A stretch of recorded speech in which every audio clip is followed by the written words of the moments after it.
자, 이번에는 소위 N50라는 개념에 대해서 공부해 보도록 하겠습니다. 개념 조립이 이상적으로 진행되었다면 각 영색체별로 하나의 컨티그가 기다란 컨티그가 얻어지고 또 각 컨티그의 길이는 염색체의 길이와 같게 될 것입니다. 그러나 아무리 많은 조각 DNA를 모아서 시퀀싱을 하더라도 샘플링이 되지 않는 부위가 있을 수밖에 없으며 이는 갭이라고 불리게 됩니다. 따라서 갭이 많을수록 하나의 염색체에 대응하는 컨티그의 숫자가 많을 수밖에 없습니다. 갭이 많을수록, 갭의 개수가 많을수록 컨티그 숫자도 당연히 많겠죠. 반복 서열은 게놈상에 여러 곳에 존재하는데 서로 매우 비슷한 서열입니다. 이 조각 서열의 길이가 이 반복 서열 길이보다 길지 않으면 반복 서열이 나타나는 곳마다 컨티그로 조립하기가 어렵습니다. 따라서 이것을 우리가 지난 시간에 그 게놈 조립의 기본에서 배운 바가 있습니다. 따라서 게놈 조립의 결과가 우수한지 아닌지 판단하는 첫 번째 기준은 컨티그의 숫자가 적을수록 좋고, 또한 전체 그 염색체의 길이를 최대한 많이 커버하는 것이 좋겠습니다. 가능한 한 적은 숫자의 컨티그로 전체 게놈의 최대한 많은 양을 커버하는 것이 좋다 이거죠. 이 두 가지를 하나의 숫자로 표현하기 위해서 이제 N50이라는 개념이 도입되었습니다. 자, 컨티그들을 긴 것부터 작은 거의 순서로 나열하고, 우리가 지금 이 컨티그 2, 1, 3 제일 긴 게 6340이니까요. 그다음 두 번째로 작은 거, 그다음 두 번째로, 세 번째로 큰 거, 이런 식으로 컨티그의 길이의 역순으로 나열하고, 그리고 그 길이의 이제 누적합을 계산한 것입니다. 그 누적합이 전체 조립된 컨티그 길이의 절반을 넘는 마지막 컨티그를 N50이라고 부르는 것이다. 자, 다시 말하면 전체 게놈의 절반 이상이 최소 N50 이상의 길이를 갖는 컨티그들로 커버된다고 볼 수 있다. 자, 다시 예를 들어보겠습니다. 이 컨티그 2, 1, 3 세 개를 더하면 6342, 1082, 825 이 세 개인데요. 이것을 더하면 8228 베이스페어가 되겠습니다. 세 개의 합이. 따라서 이제 이거의 절반은 4114겠죠. 근데 6342 이 첫 번째 컨티그 넘버 2죠. 컨티그 2만 가지고도 그 길이가 6342이기 때문에 이 절반 4114를 넘었습니다. 따라서 이 경우에는 이제 N50를 6342라고 보고합니다. 만약에 이 6342가 3342하고 3000 이렇게 두 개로 쪼개져 있고, 그 다음에 1061, 1825 해서 전부 4개의 컨티그로 이루어졌다고 합시다. 그러면 3342만 가지고는 4114를 넘을 수가 없죠. 거기에는 3000까지 더해야 됩니다. 이 두 개를 더하면 6342가 돼서 이제 4114를 넘죠.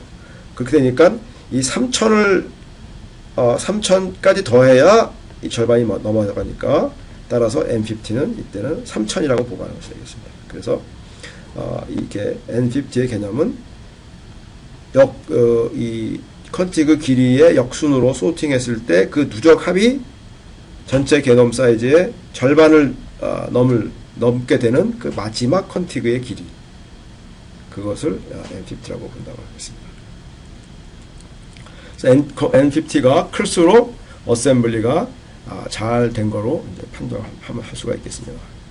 그런데 시퀀싱에 오류가 많거나 또는 다른 종의 DNA가 오염되어 있다면 이 전체 컨티그의 길이의 합이 원래 그 게놈의 사이즈보다 길게 나타날 수도 있겠습니다. 왜 그럴까요? 이걸 한번 생각해 보세요.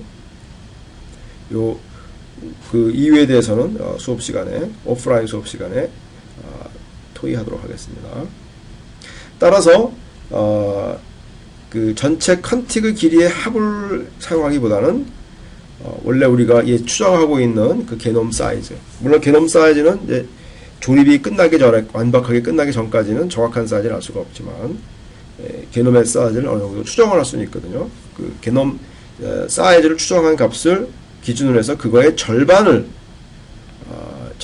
이제 넘는 상황을 이제 사용하는 것이 좀 더 생물학적 의미가 있다고 보겠습니다. 그래서 그거는 이제 N50하고 조금 차별화해서 NG, 게놈 사이즈의 50%다. 그래서 NG50라고도 부르기도 합니다. 그래서 일반적으로는 이제 N50나 NG50나 비슷한 서로 이제 혼용해서 사용하는데, 엄밀하게 따지면 이제 NG50는 게놈 사이즈를 기준으로 한 거고, N50는 이제 전체 컨티그 길이 합을 가지고 계산한 것이라고 보면 되겠습니다. 자, 근데 여기서 또 하나 이제 우리 조심해야 될 것은 N50 계산을 해서 N50가 큰 걸수록 어셈블리가 잘 됐다고, 조립이 잘 됐다고 이제 얘기할 때는 전제 조건이 있는데, 이 어셈블리가 제대로 됐다, 미스 어셈블리가 없다라고 가정한 것이 됩니다. 만약에 그 반복 서열 등에 의해서 서로 연결을 하게 되면 컨티그가 비정상적으로 이제 굉장히 크게 됩니다. 그래서 N50 값도 부풀려지게 되죠. 이런 현상을 이제 미스 어셈블리라고 부르는데, 이제 이 미스 어셈블리는 이제 확인하는 방법은 쌍끝 페어드 시퀀싱 서열들이 이 페어드 서열의 양 끝이 우리가 원래 그 라이브를 제작할 때 추정했던 거리만큼 떨어진 상태로 이제 조립이 되어 있는지, 아니면 그거보다 훨씬 긴 거리에 떨어져 있는지. 그렇다면은 우리가 생각하기에는 이 두 개의 그 쌍끝이 페어엔드가 뭐 1kb 정도 떨어져야 되는데, 이것이 1kb가 아니라 뭐 10kb 정도 떨어져 있다. 그러면은 이거는 뭔가 잘못 어셈블링이 돼가지고 서로 다른 곳에 가 있는 것이라고 이렇게 볼 수가 있겠죠. 그래서 우리가 이런 라이브를 제작 시에 추정한 그 거리만큼 제대로 되는지 확인하는 작업이 필요한데, 그 내용은 이제 컨 파일에 있습니다. 그래서 여기 파일을 ls 해봤을 때, 여기 아니고요, 하나 위로 돌아가서 ls 해보면 xyz.con이라고 있죠. 이것이 이제 저희가 xyz.con, 여기에 이제 우리가 이 두 개의 쌍끝 서열은 1000베이스에서 6000베이스 사이에 들어가면 됩니다. 또 이 두 개가 또 1000에서 6000 사이에 들어와야지, 그걸 벗어나게 되면 뭔가 잘못된 겁니다. 라고 이렇게 이제 컨스트레인트를 준 거죠. 요 컨스트레인트를 만족시키는지, 그걸 확인할 필요가 있겠죠.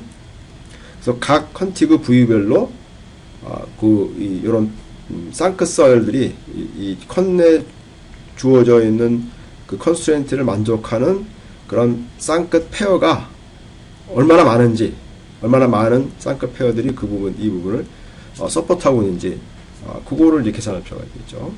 이 캡3 아웃풋 파일 중에 xyz.out, 거기 보면은 number of constraints supporting overlap이라는 그런 값이 있습니다. 자, less 해서 xyz.out을 보면은